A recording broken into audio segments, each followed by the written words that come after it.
Reminder అనమాట. నేను ఈ వీడియో ఇంతకు ముందు కూడా చెప్పాను. దురదృష్టవశాత్తు ఒక కాంట్రవర్సీ ఏదైనా ఉంటే కానీ వైరల్ అవ్వదు, లేదంటే కామెడీ ఉంటే కానీ వైరల్ అవ్వదు. కానీ నేను మళ్ళీ చెప్తున్నా, ఇంతకుముందు చెప్పినా కూడా, ఈవెన్ ఆయుర్వేదాలో విరుద్ధాహార ఇలా చాలా కాన్సెప్ట్స్ ఉన్నాయి.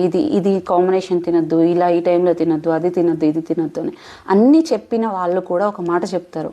మంచి వయస్సులో ఉన్నప్పుడు, ఇమ్యూనిటీ బాగున్నప్పుడు, చక్కగా ఎక్సర్సైజ్ చేస్తున్నప్పుడు, టైంకి అన్నీ తింటున్నప్పుడు, డైజెషన్ ఫైర్ బాగున్నప్పుడు, ఈవెన్ విషం కూడా వాళ్ళని ఏం చేయలేదు అని. సో ఇవన్నీ మంచిగా ఉన్నప్పుడు ఓకే. కానీ ఎలా పడితే అలా తిని, ఏది పడితే అది తిని, వాళ్ళు బాగున్నారు, వీళ్ళు బాగున్నారు, నేను బాగున్నాను, వాళ్ళు బాగున్నారు, ఇవన్నీ అపోహలు వద్దు. ఎవ్రీ ఇండివిజువల్ ఇక్కడ ప్రతి ఒక్కరు డిఫరెంట్. సో మీరు తినేటప్పుడు మంచిగా తినండి, అన్నీ తినండి, బట్ లిమిటెడ్గా తినండి.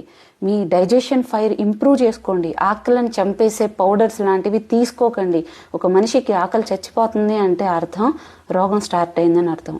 అకార్డింగ్ టు ఆయుర్వేద 90% ఉదరం నుంచే వస్తుంది ఈ డైజెషన్ ఫైర్. ఎవరికైతే సరిగ్గా ఉండదో వాళ్ళకే ఎక్కువ ప్రాబ్లమ్స్ అనేవి స్టార్ట్ అవ్వడం జరుగుతుంది. సో నాకు బాగుంది, వాళ్ళు బాగుంది, ఈ మాట వద్దు. కొంచెం కాన్సన్ట్రేట్ చేసుకోండి. ఎందుకంటే ఈ రోజుల్లో వచ్చే 90% health problems only life style వల్ల మాత్రమే వస్తున్నాయి. అవి మళ్ళీ రెక్టిఫై చేసుకోవడానికి కూడా ఉండదు.